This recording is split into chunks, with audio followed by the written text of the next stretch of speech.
Euphυΐα and the call to the light. Just as the plants, so do people grow, some in the light, others in the shadows. There are many who need the shadows and not the light, says Carl Jung in the Red Book.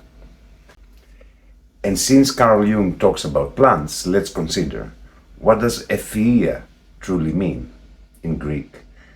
The word Euphυΐα is composed of F and Theo.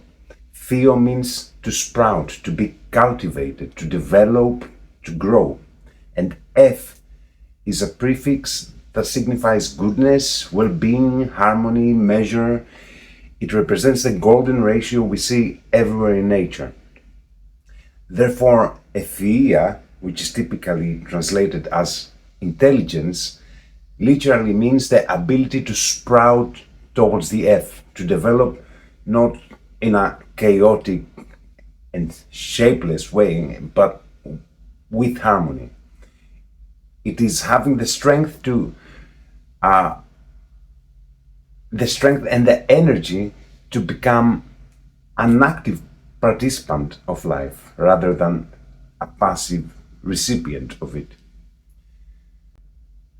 Nobody is as good as they would like to believe. We possess animalistic urges for sex, for greed, for power. We all have a harsh and aggressive side that can deeply harm others, and we tend to always deny our weaknesses and our flaws. However, what we deny never actually disappears. It sinks into the unconscious and accumulates in what Carl Jung called the shadow.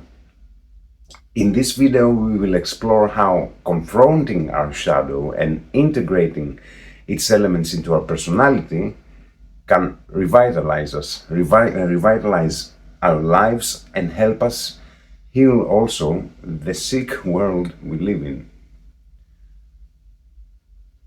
All philosophers told us, each in their own way, to become authentic, to not hide our shadows, because only one who passes through this darkness can actually hope to eventually reach the light. The path to truth isn't a straight line, it's a trial, it's a mixture of falling and climbing. It's like Plato's allegory of the cave. To get to the light, you must first recognize that you live in the shadows. You need to recognize them, classify them, so that you are able then to confront them. If you don't know what your shadows are, how can you face them?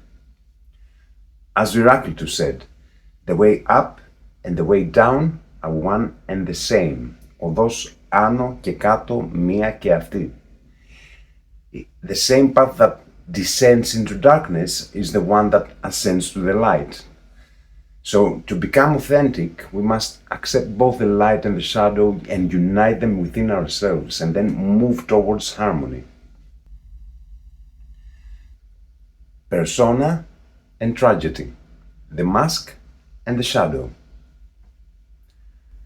How is a shadow created in nature? For a shadow to exist, something must stand in front of it as an obstacle to the light, a body, an obstruction, a form that doesn't let light pass through.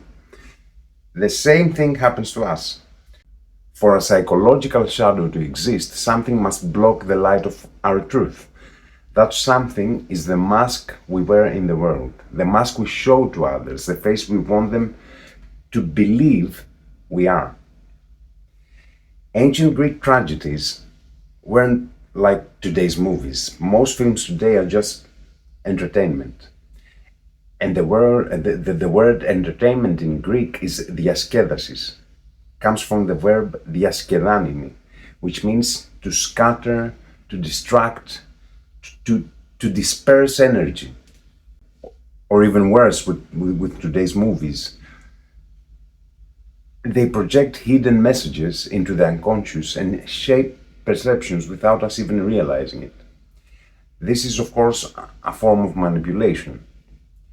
Tragedy, on the other hand, had a complete different purpose. It was to bring you face to face with how the laws of existence work and what it means to live in your shadow, and how hubris, which means extreme pride, extreme arrogance, leads to nemesis, and nemesis means retribution. The goal of tragedy wasn't to escape from reality, but to, like modern movies, but to offer psychagogía, which is psyche, psyche plus agogí.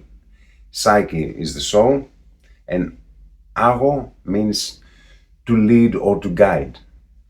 That is, to lead, to guide, and cultivate the soul.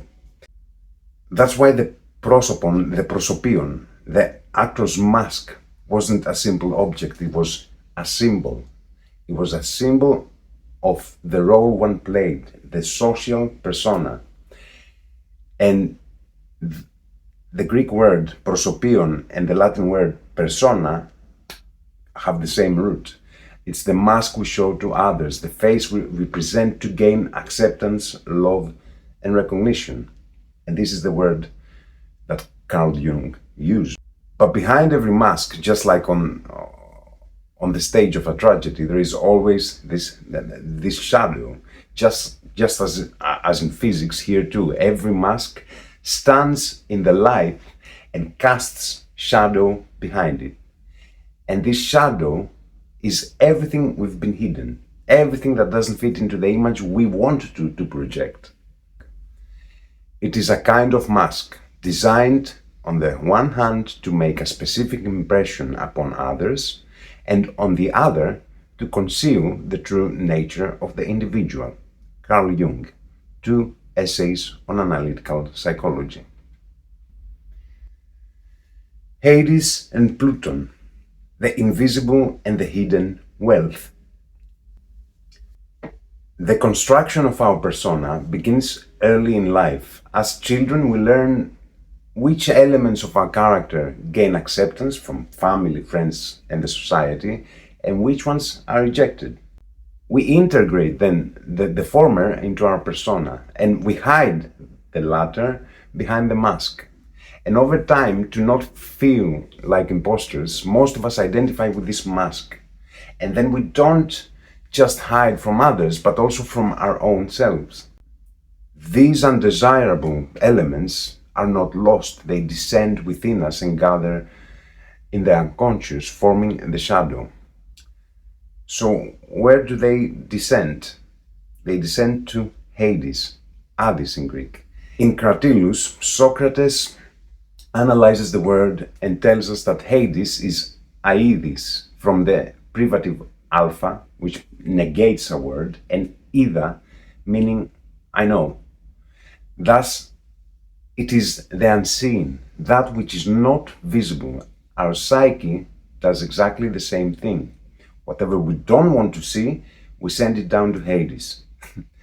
And it is no coincidence that Hades is also called Pluton. Plutos, the word Plutos in Greek, means wealth. So from within this dark place, wealth is kept hidden from us. The hidden elements of our soul, which, if we cultivate them, can then become a source of strength. Jung tells us that the shadow is the inferior part of the personality, the sum of our elements that don't fit our unconscious attitude, which is why we deny them and push them into the unconscious. There they don't disappear, they merge into an autonomous, fragmentary personality with opposing tendencies which sooner or later manifest. Legion and projections, fragmentation and social media. George Gurdjieff put it in another way. He says man is a legion, that he is divided into many small pieces, into a multitude of contradictory selves. One moment he wants something, the next moment he wants the opposite. And he says, I, but in reality he is many, I. And all these many I's are in conflict. If a person does not see these pieces, they will never unite them. And if they don't unite them, they will never cultivate free will, because true will is born only from the unity of the soul. Anyone who doesn't achieve this unity will remain a slave to their passions, a slave to their mechanical reactions, and a slave to the external influences that control them. If you go on Twitter or any social media platform today, you see a depiction of this phenomenon, almost like a comedy it is.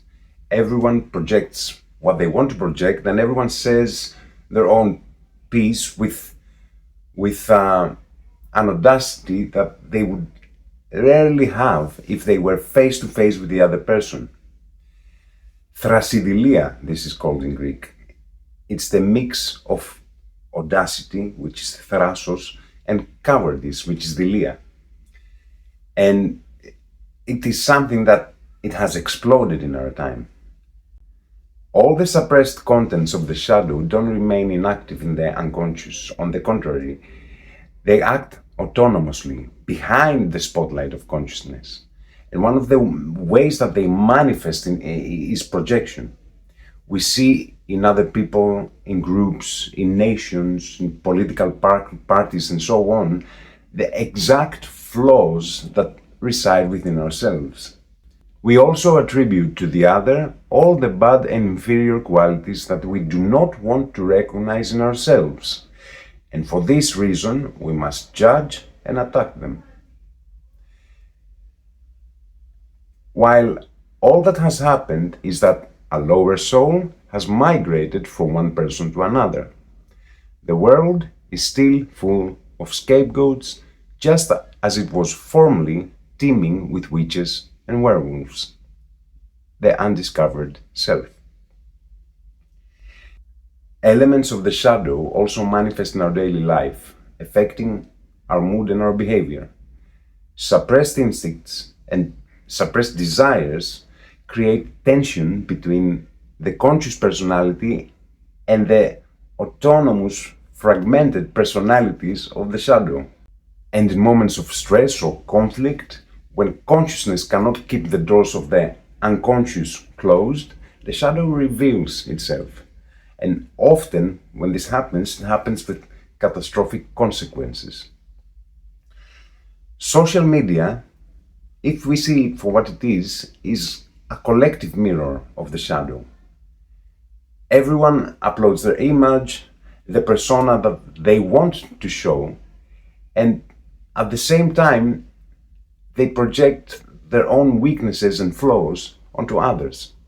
And it's an endless theater of projections.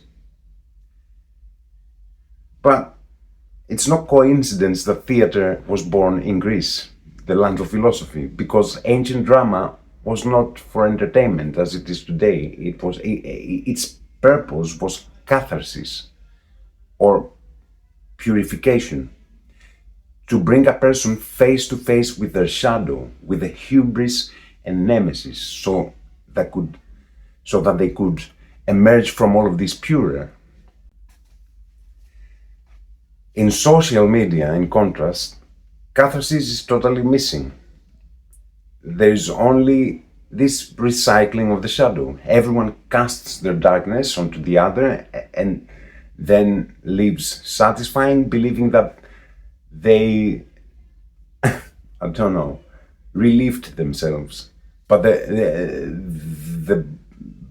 this heaviness isn't lifted, it just multiplies. It is like a tragedy that plays over and over, but without catharsis, where the audience remains trapped in its role. And so our society looks more and more like a giant shadow play. Everyone projects what they want to hide, and all together we are creating a stage full of masks. But the difference from ancient tragedy is that there, through fear, pity, the spectator was led to a higher understanding, to this catharsis. Today, the spectator isn't purified, they just sink deeper. And here lies the big question. Can we transform this shadow back into a tool of self-knowledge? Can we see the other person not as an enemy, but as a mirror? From mash to the center, self-observation and stop. Some people, they say that they're very proud of themselves because they have no dark side. They say, I have no inner conflict, everything is in order. But if you observe that person closer, you see other things. You might see sudden hysteric moods, subtle little tricks that they play on themselves or to people around them, small psychosomatic signs that betray that something suppressed is there and tries to come onto the surface. Nervousness, irritability, without reason.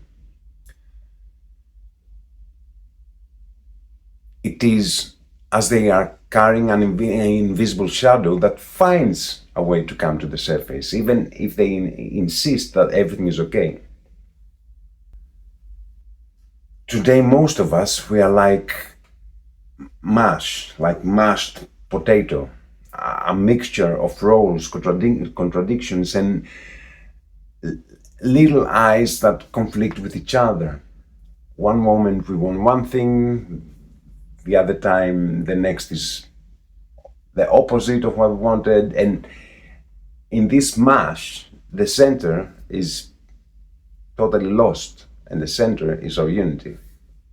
So instead of denying the shadow, it is much better to shine light on this dark side of our character, confront the shadow, and confronting the shadow begins with accepting the existence of it and understanding that the personality we show to the world and our conscious image of ourselves does not represent the entirety of who we are. Gurdjieff put it in a very harsh but very accurate way. Man is asleep, and he also is a machine. He lives in delusions, thinking that he has a stable will, while in reality, he is a multitude of little eyes, little machines, that drag him left and right, and he has no control over them. The first step is to wake up and to see this state, to observe yourself without justifying anything, without embellishing anything, without self-deception. Only in this way we can begin this process of integration. Only then the mash can be transformed into a person with a center. However, we cannot bring all the contents of our shadow to the surface with only internal introspection. Some elements have been pushed so very deep into the unconscious that to reveal them, we need to use some different tactics. For example, pay attention to which characteristics in others provoke an intense emotional reaction to you, because this indicates that the same characteristic somewhere exists within you too. Observe the shadow of someone close to us. It's a task that it is much easier than looking at our own. What we often fail to understand is that we are not autonomous islands. Yes, we are individuals, but we swim in an invisible network. Neural network, energetic network, psychic network. Each one influences the other without even realizing it. Think of the sea. Modern physics tell us that reality is in essence is a vast sea of energy, and each one of us is a vortex of water within it. We get into a relationship with this current. We suck in, we reject, we exchange. Do we always understand, though, what we absorb and what we are letting go of? And the same thing happens with our shadow. Some elements are personal, our own, but many are collective. We inherit them from our families, we grab them from society, we share them with those around us. It's very likely that a characteristic we have rejected has also been rejected by a brother, a sister, or a friend. If we learn to observe the other's shadow, we start finding threads for our own shadow. Because as Jung said, the most individual element in a person is consciousness. The shadow, on the contrary, is much less individualized. We distinguish ourselves from one another more through our good traits, our virtues, through our flaws. What we also see here is Panas, the god Pan. His goat-like self, the lower self, which refers to instinct, to the wild, to the animalistic, and his upper part, which refers to the divine, to the elevated. This is our very nature. Within us we have the low, and within us we have the high. They coexist. And one of the great things of knowing our dark side is that it creates the right contrast that it is needed for the light to shine. When we look our shadow in the eye, we don't just see our inferiority, we also see the great things in us that we have abandoned, that we have forgotten. Jung says that when we dare to look our shadow, to face our shadow, we then see both sides. We don't just become conscious of our inferiorities, but automatically also of our good qualities. And then, almost spontaneously, we say to ourselves, hold on a minute, I'm not that bad. There's also something very, very good within me. Because, as Carl Jung explains, bringing a person face to face with a shadow actually means showing them also the light.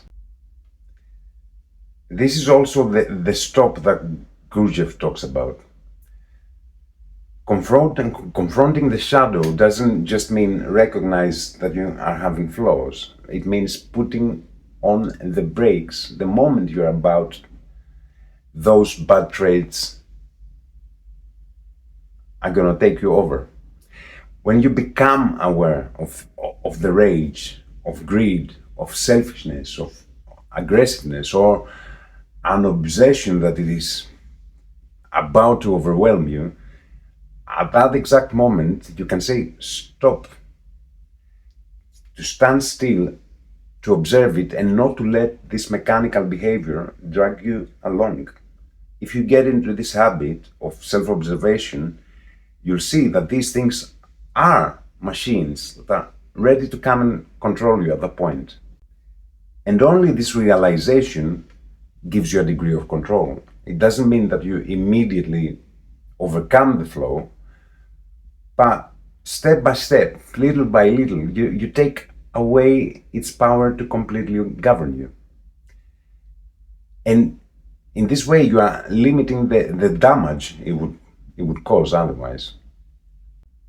And this is what Jung means when he says that certain dangerous unconscious forces can render themselves harmless, or at least put under control if they become conscious. That is, if a person can assimilate and integrate them into their personality. Shadow, energy, Pan, Athena, and Dionysus.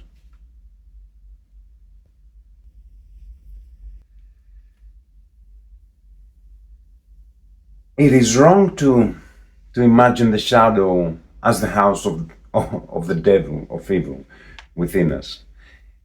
It's not just a warehouse of flaws, animalistic instincts, and weaknesses. It is also the place where we buried, as we said before, possibilities the possibilities of ourselves that are hidden. And what are these possibilities? These are the character strengths that we didn't allow to express, either because of our upbringing or because society considered them as dangerous.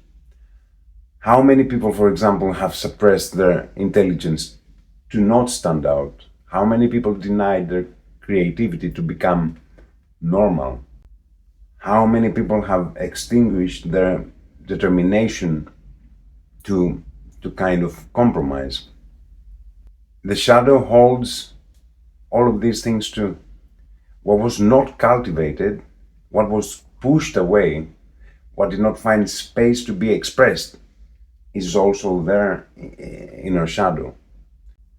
So it is not only a burden, it's a reservoir, it's a healthy, instinctive nature, which, if we bring it to light, it can become a prerequisite for higher consciousness. And this is Panas, who we demonized so we wouldn't see ourselves in the mirror and could continue to live without excuses. In the collective unconscious, this is what happened with Pan. And it is also Athena, who was born from the head of Zeus. This isn't some kind of symbol of suppressed wisdom. It is the potential of our creative force that finally comes to light until it couldn't stand anymore and it kind of like exploded out. To utilize the positive side of the shadow, it is not enough to simply peek into its depths. We need to consciously integrate it into our character, to give it space to express itself daily, in daily life, and in a creative way. Here is another very, very good example from a book, Dr. Jekyll and Mr. Hyde. Jekyll tried to isolate his dark side, to imprison it in another identity. And what was the result? Hyde became increasingly powerful, destructive, and uncontrollable. This is exactly what happens when we don't recognize our shadow, when we cut it out from our life. It returns with greater force, and in the end, it takes us over. The Greeks knew this very, very well, and they symbolized it with Dionysus. The Dionysian element is this wild, ecstatic, irrational, which, if you repress it, then it becomes a source of distraction. But if you hone it, it becomes creativity, an ecstasy that leads to freedom and creativity. So the reconnection with this positive side of the shadow, and at the same time the slow process of diminishing the negative side of our shadow, it is what leads a person to wholeness, to the true health of the soul, where we find our balance, where darkness and light unite. Something else I wanted to say, I made a video recently for my Greek YouTube channel on ataraxia. Ataraxia means tranquility in Greek. And I used elements from Jungian psychology to do this video. There's something that happens here. Before we even approach this state of wholeness, when we begin to realize certain things and change, those around us sense it. They feel that something is shifting within us, and often we react with suspicion, sometimes even aggression. So as we approach some kind of level of inner wholeness, it is not that we become perfect. On the contrary, we just become more human. People can subconsciously sense that some people who appear too perfect, something is going on with them. It's that it is hiding something dangerous. People can feel this. The complete character is much more attractive. The whole person who knows not only their virtues but also their weaknesses. It is not that fake perfection. It is a person that is true, is becoming true. And because people can feel this, in the beginning they will attack you, that you are trying to do this. They know exactly what you are trying to do, and they react to it because they can feel that you're going towards this. But after a certain level, they will start accepting it, and they will respect you for it.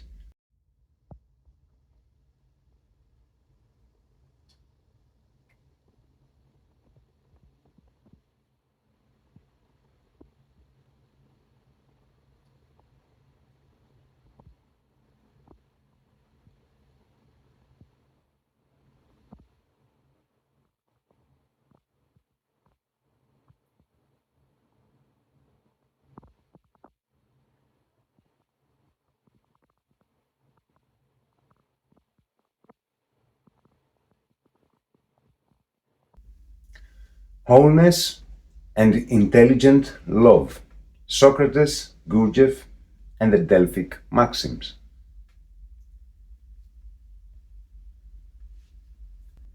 True love, then, is intelligent. It doesn't seek a perfect person. It isn't an illusion of love or a simple emotion. We have seen how many people talk about love and in the end commit the worst crimes in the name of what? In the name of love, of course. True love comes from effort. It needs the whole person, with their strengths, the failures, with the lights and the shadows, the ups and the downs, the completeness of the whole. If you have not seen this in yourself, how can you truly love some other person?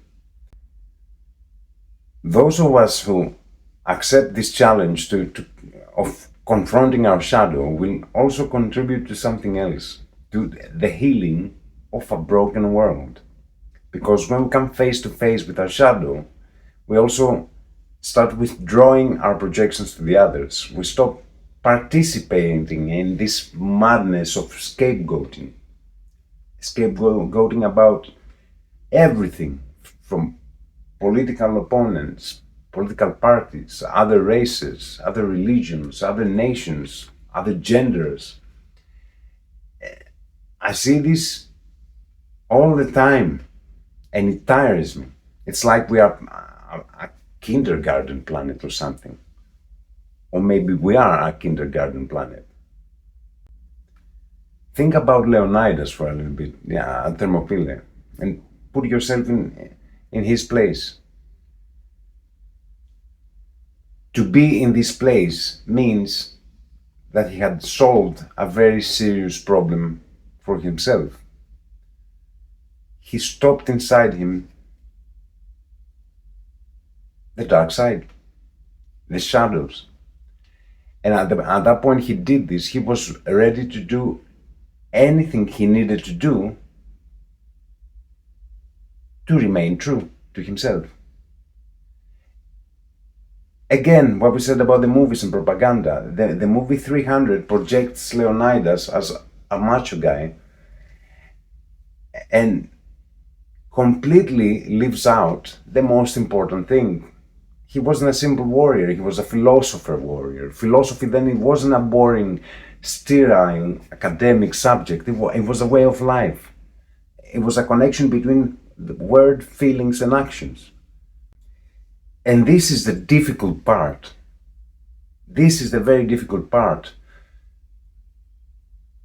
To become the problem that you have to solve for yourself. to no longer be able to say that they are wrong, they are to blame, but to see that everything that is going on in the world is also inside you.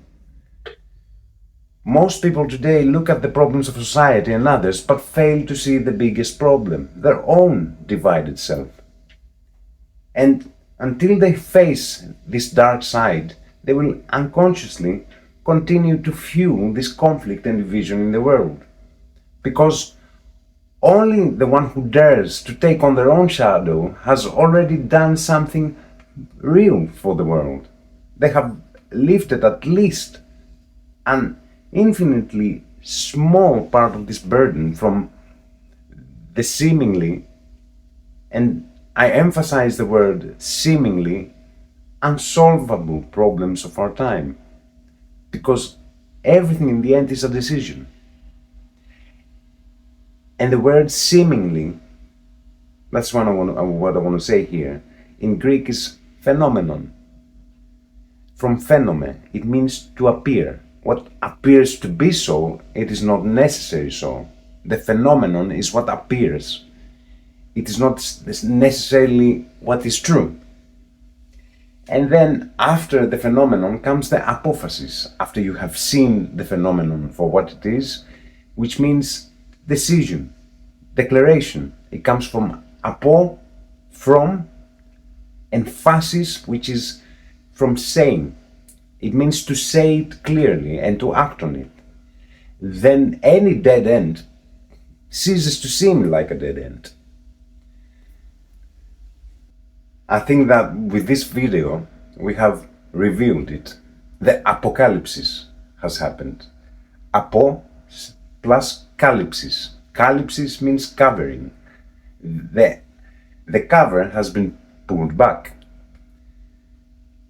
As my father used to tell me when I was a kid, and I would say, "I can't, Dad." He was saying, there is no I can't.